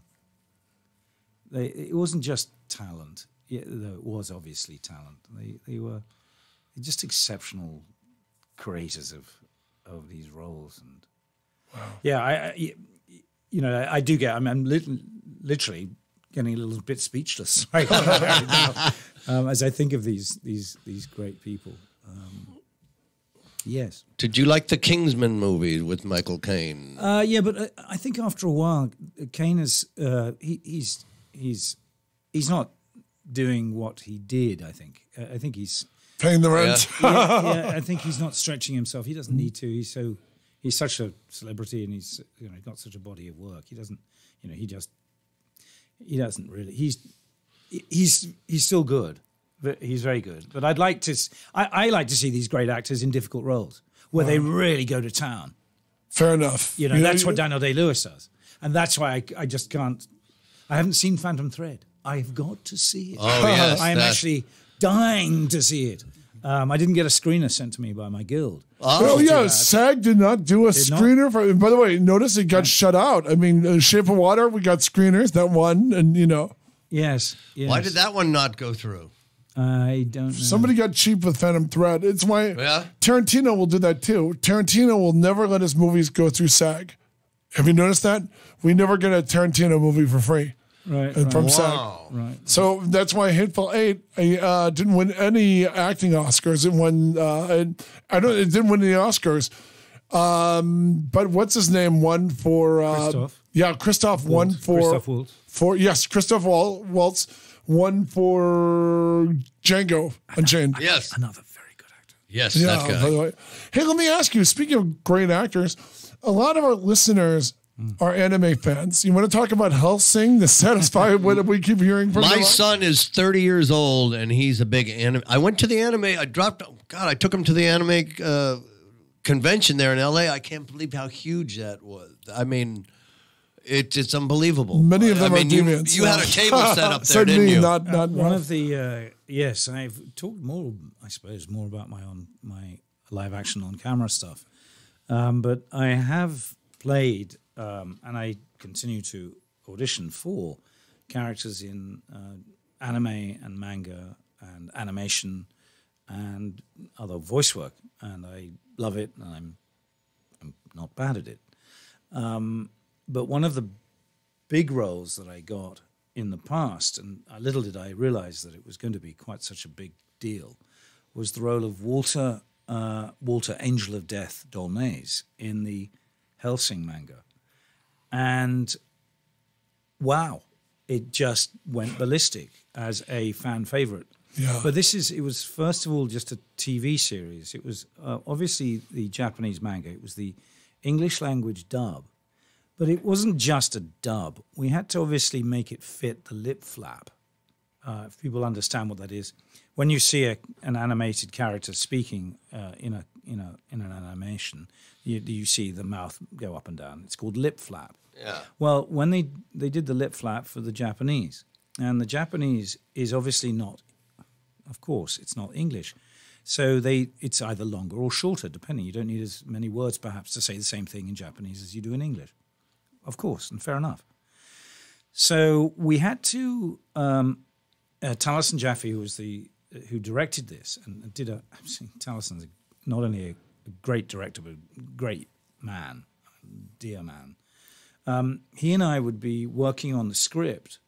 I'd be in the booth, and there'd be a little glass between us, and he'd be outside, and we'd work on the script, and then we'd try and sync it up to tape, to the footage we got. And then we go, we haven't got enough time. We need to trim it down. But we want to retain all the content and the feeling. Or we got a little bit more, so we can add maybe a couple more words. Or we need to speed it up. Or I would say, no, we shouldn't speed it up. Because, Taliesin, that's going to change how Walter's character is. So we don't want to just speed up Walter just because we need to. So let's edit. So we would actually be working on the script as we were recording it. So it worked with the footage, and that was, that's definite input from director and actor simultaneously going on. And I think that attention to detail, and then picking the take that we liked best because it conveyed some sort of character, just sort of some glimmer of voice or some sort of excitement or some sinisterness, something was in that particular take of the particular phrase that we'd honed down, trimmed down, or expanded to fit the lip flap of the the character. And that's the great the skill, I'd say, of the direction by Taliesin in that product of Helsing. And of course, we're aided by this great story. But I mean, I've seen dubs which are nothing like as good.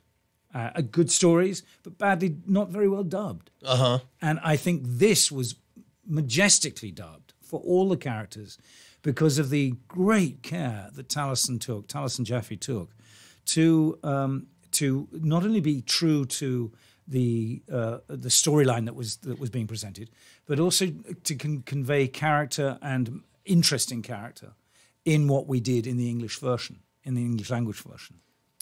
And, kudos to him, for goodness sake.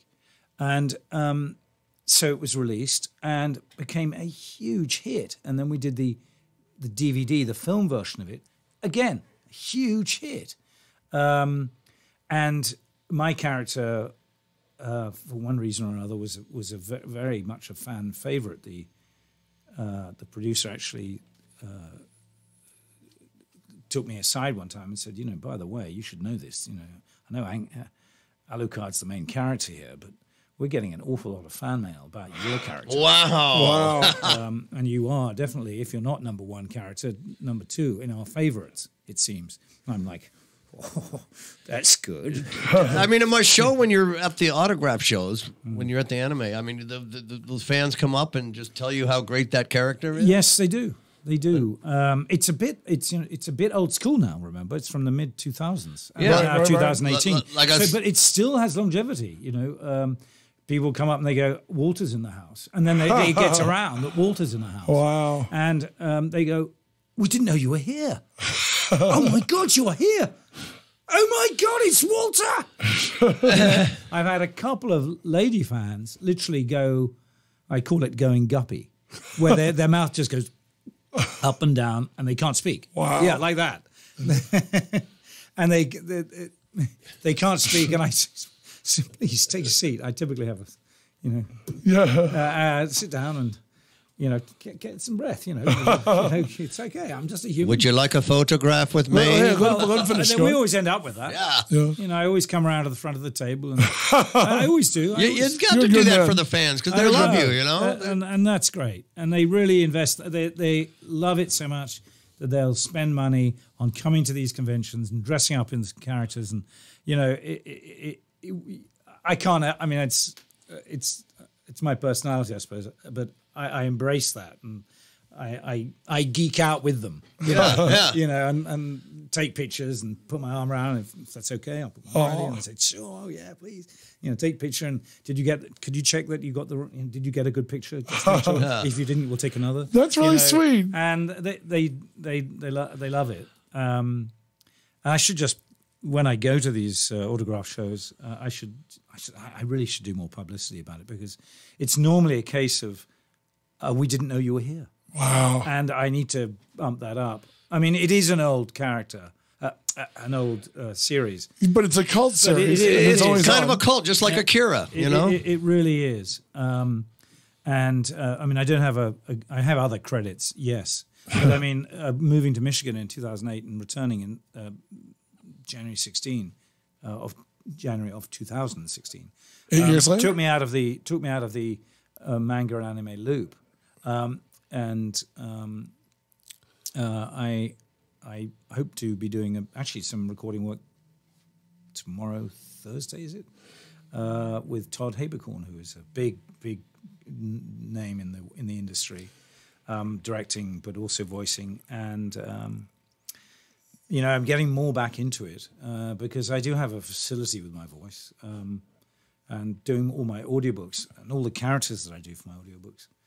Men, women, monsters, ice dragons, whatever they are, fairies, dwarves, people who are frightened, people who are arrogant, people who are silly, people who are bored.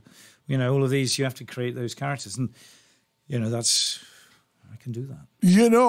I think I became aware of you as a voice, as a audio voice, I believe you did a reading of James Clavell's Shogun, didn't you? Yes, I did. I listened to that all the way to Seattle. My brother Steven was listening to it. Did you? Oh, yeah. Yeah. No, that's where I first heard you. And it's like, oh, my God, this guy is great. Well, that was also involved a lot of Japanese people, Dutch people. That was a epic, literally an epic. You're amazingly great in it. Thank you. That's kind. It was 53 finished hours. It took me a month to record that book, and what for Blackstone Publishing. And what a great story! It's Shogun by James Clavell, and I also read Noble House by him. Did you really? By James Clavell, completely different, set in Hong Kong. Shogun was an effort and a half, so we never got to that one. Go on. And so that was 54 finished hours. Wow. And again for Blackstone Publishing. And what another great story. Really good story work. And, I had to keep, I think for Shogun there was something like 200 separate voice files that I kept for the characters. There were 200 different men, women, people, all ages, all nationalities. And I'd keep a little voice file of them so I could remember that the guy who appeared on page 50 and then who reappeared on page 500, I could remember who the heck he was. Right, the sailor who was in prison with, yeah. Yeah. And I would go back to those voice files to go, oh, that's the sound. I wish I'd come up with something more original for that. For example, you realize, I didn't know he was getting to be. He was going to say quite so much 3/4 of the way through the book. But great fun, very challenging, not easy work. Not easy work. You earn your paycheck. You do. You really, really do. But your character sounded different. It wasn't like Patrick Stewart doing A Christmas Carol where suddenly they all blend together. You made it very distinct. And in that book, with Clavell's work, it's got to be distinct or the reader will get confused. Yes. Thank you. So we've got to put that image of that character. Let him finish, though. Here we go. Well, by the voice. Let him finish. You've got to keep them very distinct. It's vital. That's a great danger, is that the listener, because it's an audiobook. You can only go on what you're hearing now. I mean, when I play on camera, I only play one person in a picture. You can't play 20 people, or indeed 200. So you can only play one person. So and there's your face, and there's your you look like that, and you sound like this, and that. But in a book, you have to, and maybe they're in a conversation. 3 people are in a conversation, and maybe they're all 3 Japanese people. Oh no! Oh yeah, and then you go, well, you have a sort of Japanese sound. Perhaps, and then you've got to decide. Then you give character. I always just decide this guy's main attitude is this, so he's going to be a bit stuck up. So he talks like this, doesn't he? What do you expect, Jeff? Whereas someone might be maybe a little anxious. So I wouldn't know. Yeah. So you've got all that into, and then you act again. Notice how it's automatically full body. And the breath changes. So suddenly you've got different people because of the attitude. I'm just going, one's stuck up and one's anxious. And your voice changes just based on the attitude. And I say attitude, but it's really emotional position. That's another word for it, one may say. So I always look for what is that a character's defining attitude. What are they like mostly? Are they always impatient? Are they arrogant? Are they weak? Are they bossy? Are they, whatever you tell me? Well, whatever the author tells me, actually, not what I think. Wow. And I look for I look for those clues in the writing, and you find that in your preparation work. You read the book, and you go through it, and you go, page 400. He said in his usual Scottish accent. Good thing I read page 400 when I started on page 1. For instance, and there are some surprises, a few, but sometimes like that you can get. And you base it all on those clues, and you get if you're a decent actor, you can interpret the character, and you go, what is this guy? And I make notes. And I go, okay. And then I read my notes and I go, Oh, he's this. Okay, so he's aged this, so he's got a sound. He's not 10 years old, but nor is he 90. So he may be 35 or he's 55. So that would affect his pacing, how quickly he speaks, perhaps, or how considered he is, in his, the phrasing. Or does he speak very fast? Does he really want to get his words out really quickly? Or is he more considered and measured in his delivery and approach?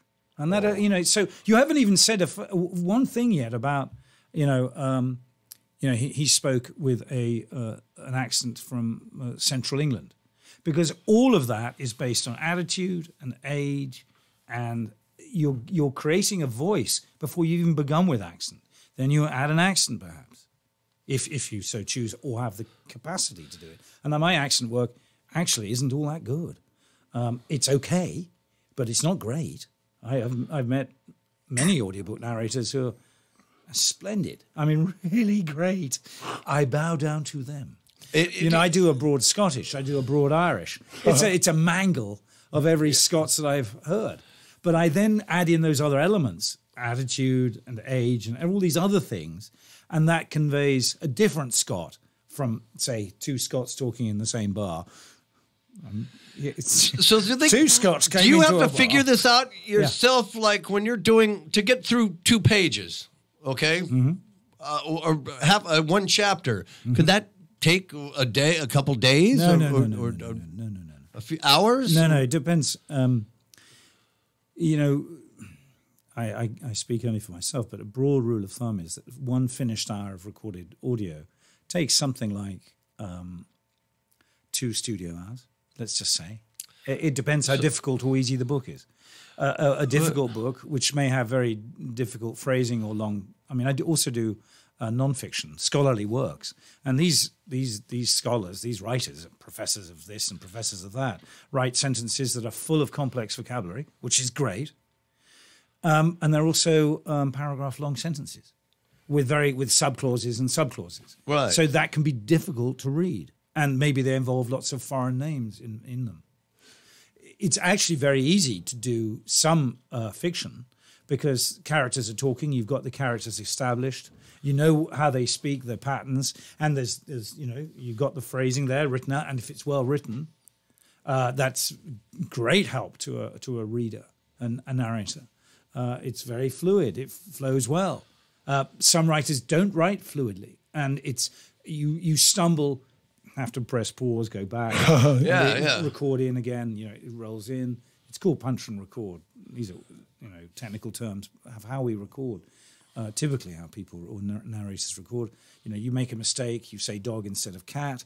You go back and you essentially you rewind. Of course, it's all digital. You don't rewind anything, but you go back and then it leads you in by a second or a second and a half. You go back into that. Here it is, and it drops in, and you continue your recording.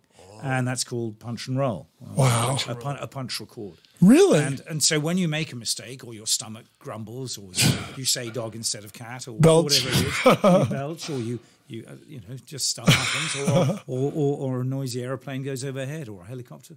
I record in LA. That stuff like that does happen. You just pause or you go rewind and go back in, or you might listen to it go, I think I could do a better. That wasn't very interesting. Wow. And I'm very self-critical because I like to create a good product that the people who purchase these audiobooks, I download or buy. You did a hell of a job on Shogun. I mean, just amazing. Well, thank you. I do think that's one of the best books I've done. Not only because it's a great story to listen to, whoever might have narrated it, and I happen to be that person, but I think I also I brought a lot of my acting chops to bear in that. You really did. And that pleases me a lot to hear you say that. Thank you. Thank you. How many pages was that book when you're reading? It's do you go by pages. that? I mean, how do you? Many more. Yeah, it's like almost 1,000, isn't it? It's almost 1,000. I mean, 53 finished hours. I mean, what that means is... To Seattle and back on the road is what we heard you. You started at 9 a.m. on Monday morning. 24 hours later, it's 9 a.m. on Tuesday. We're not even halfway through the book. 9 a.m. on Wednesday morning. This is 2 full days later. You haven't gone to bed. You've listened to me all day, all night, all day, all night. And we still got another half day of it. That's how long that book is. That's a terrific amount of time. Normally books are anywhere from, well, short books, a children's book could be anywhere, a few hours. But a typical book is 8 or 9. It can be 12 hours or 15. That's nothing unusual there. But many books are only about 9, 10, 11 hours. This was 53 and 54 hours finished. The late John Hurd told me because he was also an audiobook narrator. He told me the hardest book he did was also his biggest seller. He did Jurassic Park. Oh my God! And How he do you said do that with all the dinosaurs? He said the sound engineer kept stopping. You got the dinosaur's name wrong. He had to do the pronunciations of all the dinosaurs again and again. I've just completed a wonderful scholarly work about the Chernobyl power plant and the disaster that happened in late April 1986. The same time as your birthday, same time of year as your birthday, by the way. It's set in, obviously Chernobyl is in Ukraine, modern day Ukraine. And it was towards the end of the Soviet Union. And in fact, the whole Ukrainian nationalism that evolved out of the way that whole disaster was treated by the centralized government in Moscow became part of what caused the Ukrainian nationalist movement. And that was part of the split up of the USSR as it is today. But that book was full of Russian and Ukrainian words. Full. Wow. And the research for that was insane. And thankfully, my Russian wife was very helpful with this. Is she an actress, by the way? No. What? I've got to keep her out of all that madness. No more actresses. No. Well, no. I like normal people. I mean, actors are great, but one's more than enough in the family. But she was fabulously useful with all the research, which was extremely complicated. The emphases were, for instance, it's perhaps you didn't know this. It's Vladimir. No, not Vladimir. It's not Vladimir. It's Vladimir. It's Volodymyr, which is Ukrainian for Vladimir. Wow. Which is Vladimir in Russian, for instance, and all these other words, and many of them. I mean, hundreds of them. Wow. And where you put the stress, because it doesn't fall, as we typically in the English language, it falls on the penultimate syllable, is how we typically would instinctively read a word. Would go to the penultimate syllable. But no, they can end on the last syllable. Wow, I did not know that. Or it's in the middle. Wow. Chernevskaya. Not Chernevskaya. Chernevskaya. You sure your wife wasn't punking you? No. What the hell is this guy saying? Well, I have to put her on rations if you do that. Make her sleep with the dog. And what they call the living room in his house is called Siberia. Well, Katia Blesser is actually from Far Eastern Russia, Vladivostok, which is on the Sea of Japan. People don't know this, that Russia is, wraps around the globe all the way around. And Far Eastern Russia is Primorsky Krai in that. That's the area. It faces Japan, and its neighbors are Korea and China and Alaska. Well, the Bering Strait going across the sea from Yes. Russia too. Okay, general knowledge test. When was it bought by? When was Alaska purchased by the United States? 1959. I taught high school history. Okay. You got me. I think he's right. That was a quiz that I don't even have the answer for myself. Oh! Okay, it was 1959 because it was the same year Vincent Price made The Tingler. What did I tell you? Did we tell you this over the phone? It's fine. I Does told everything you. relate to movies? Pretty much. Also, history and English substitute school teacher. So he comes up with this stuff. All that garbage is stuck in my head. I used to be able It was to. the best deal. Best deal. That was a great purchase. If you give me your birth year, I can usually name 5 things that happened the year you were born. Okay. Like, for example, you were the worst, I mean, up to that point, your year of birth was the worst earthquake up to that point in Southern California, the Silmar quake. Oh, right.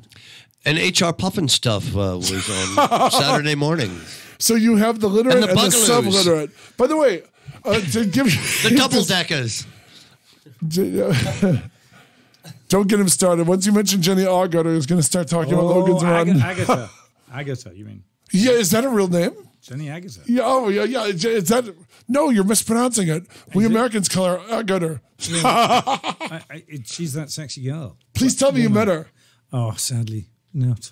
Oh. No. I spent my work as on camera and theatre actor. Really, yes, it's been in the UK, but it's been away from the UK for so long because I left England in the when was it? Gosh, long time ago.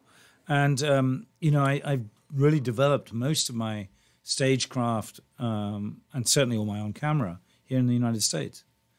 And I became a citizen in 2009. Oh, congratulations. Yeah, I vote and do all of those good things, as I should. Remember to vote against high-speed rail out here in Southern California. We do not want $1 billion train going to farm country. The bloke's all right for a Yank. He's a Yank now. Well, no, I absolutely. And we Americans, we new Americans, are actually the most patriotic of the Americans. And I think that's because as adults, we elect to be American.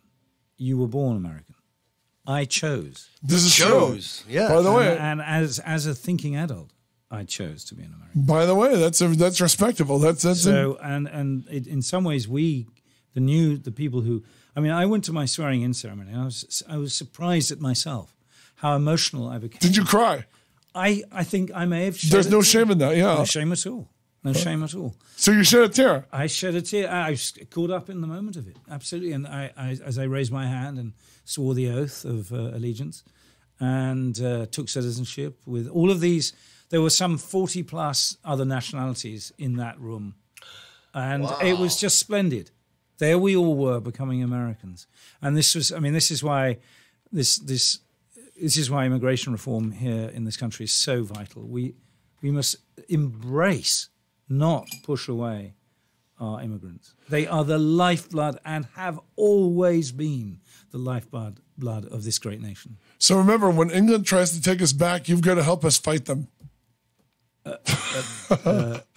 You must take up arms against your old country. Here come the red coats. Shoot as many of your blokes as you can. Well, I think I might decide I'm opting out of this one. Mel Gibson did it. Mel Gibson did it. He gave up being Australian and became a patriot. Yeah, but if you're going with that movie, he was also paying his slaves, which isn't historically correct. Well, so did Jefferson. Under the table he was. Even all the people we admire, and particularly Thomas Jefferson, he was a slave owner. He was a wild cat, that Jefferson. One may say. Yes. Yeah. Let me ask you this, by the way, to bring an anime Sam Raimi question your way. Have you done any anime work for, I'm blanking on her last name, but I've interviewed her, Bridget. She's a big anime voiceover. She's the girl on Sam Raimi's Evil Dead poster. You know, the one being choked. Oh. She's from Grayling, Michigan. This is where you do some research. I know. I should have done that. My fingers aren't that fat. Well, I got this picture here because we only got so much time left here. We got about 10 minutes left. Let the man talk. No, to answer your question, I don't know that. Sorry. No worries. I am a fountain of information about useless things. I want to know about this movie right here. When this face you're wearing. This face you're wearing. What happened to your face? That's a picture.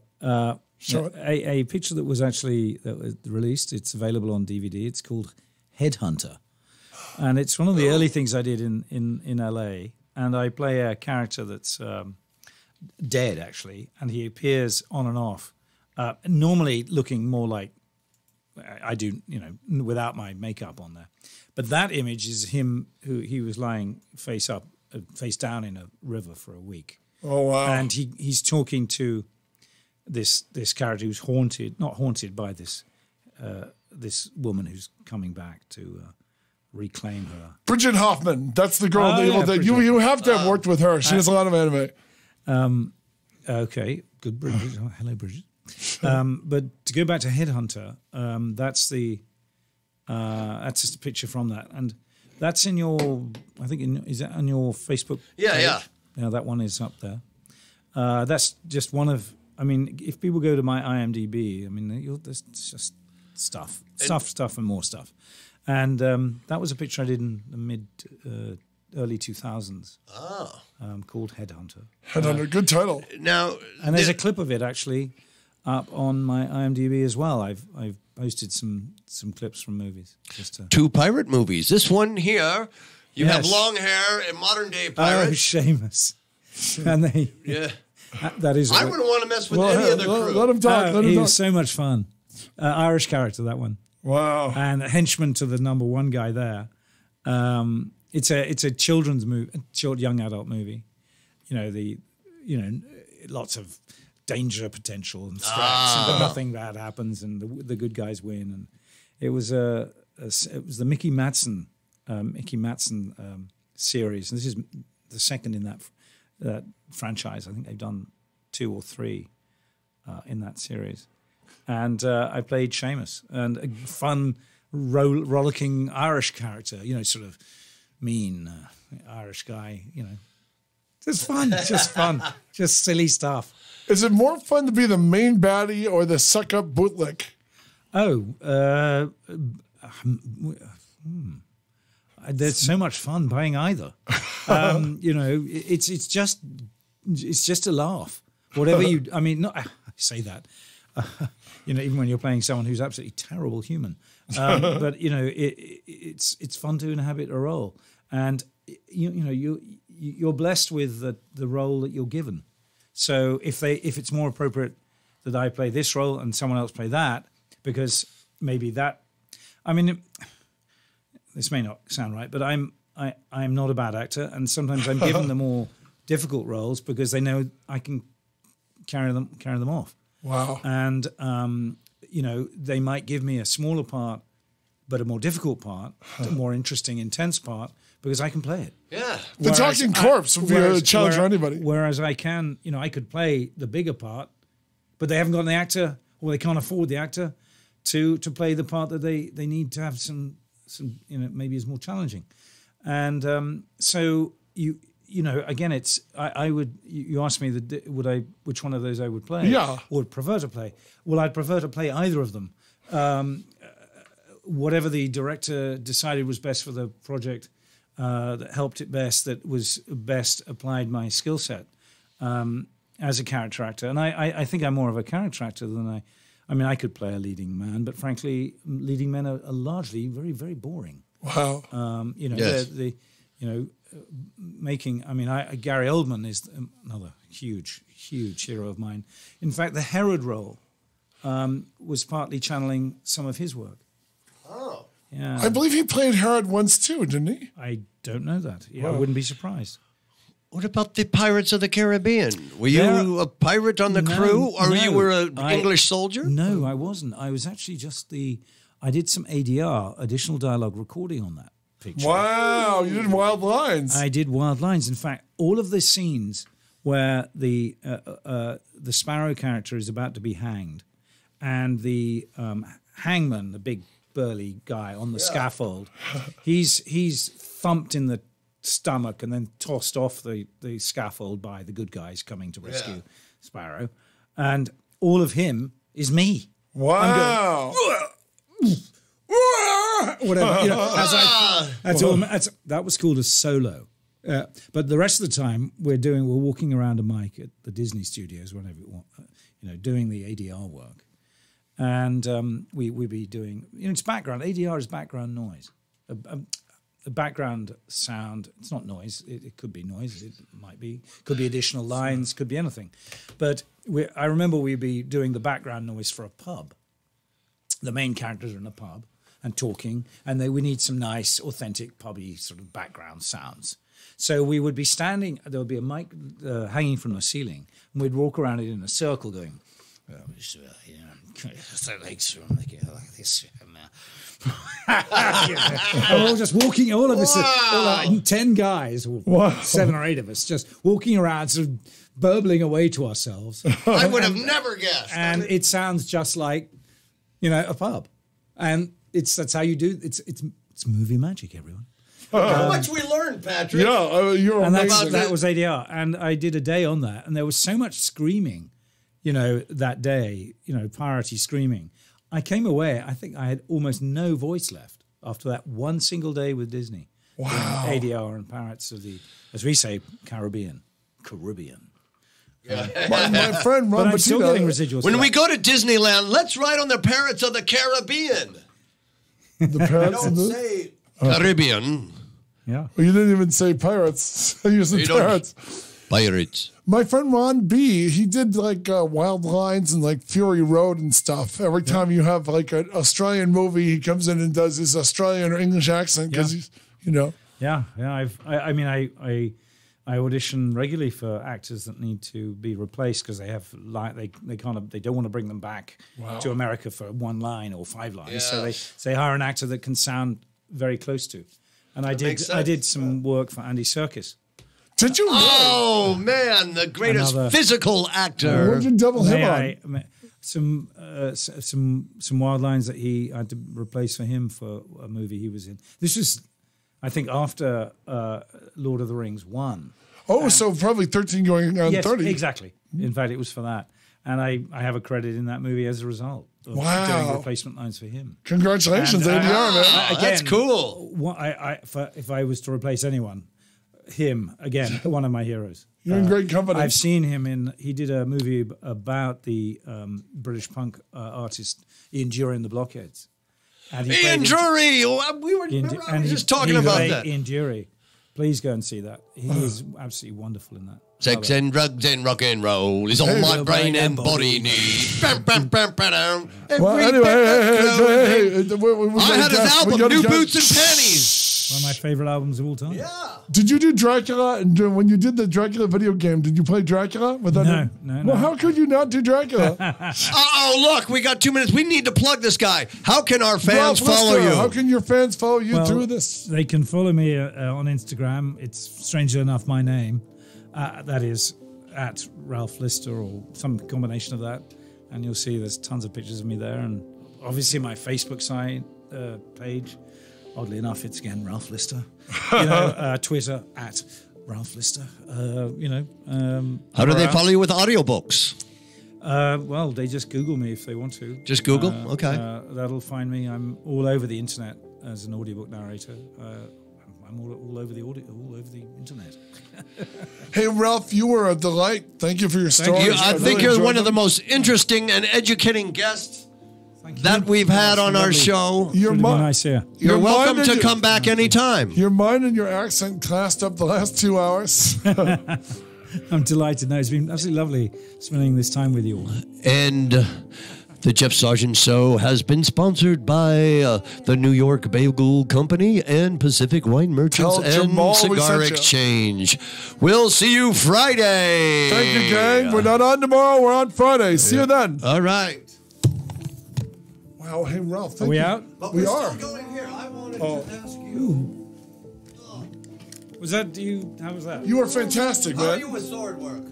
What are you babbling about? I've done why?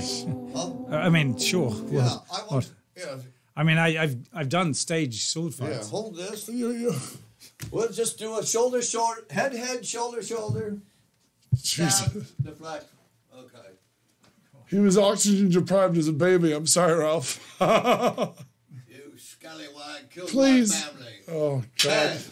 Head, leg. This is the Leg. biggest waste of a good guest. To the gut. Okay, first one to say, I can't take it anymore. I kill myself. to throw in a little bit of Hamlet, I am slain. The benefits of a useless English degree. God. Slain by get in there, by my own sword. Oh, catch your rats. Wow, hey, Ralph, thank you. A brilliant performance. All right. Better than Jeff deserved. It says you need to charge you. All right. Say goodbye. Goodbye. Let's get our group goodbye, photo. There we go. goodbye. Hey, one. Goodbye. Thank you for And joining now, us. it's, and now it's time for Get in here, Danny. more shots. Yeah, okay. You know, that was the stupidest thing you've ever asked a cool guest to do. Sorry about that. I apologize on behalf of the show. I could do the same. Whoa, I'm almost out of juice here. What have you been streaming for? Yeah.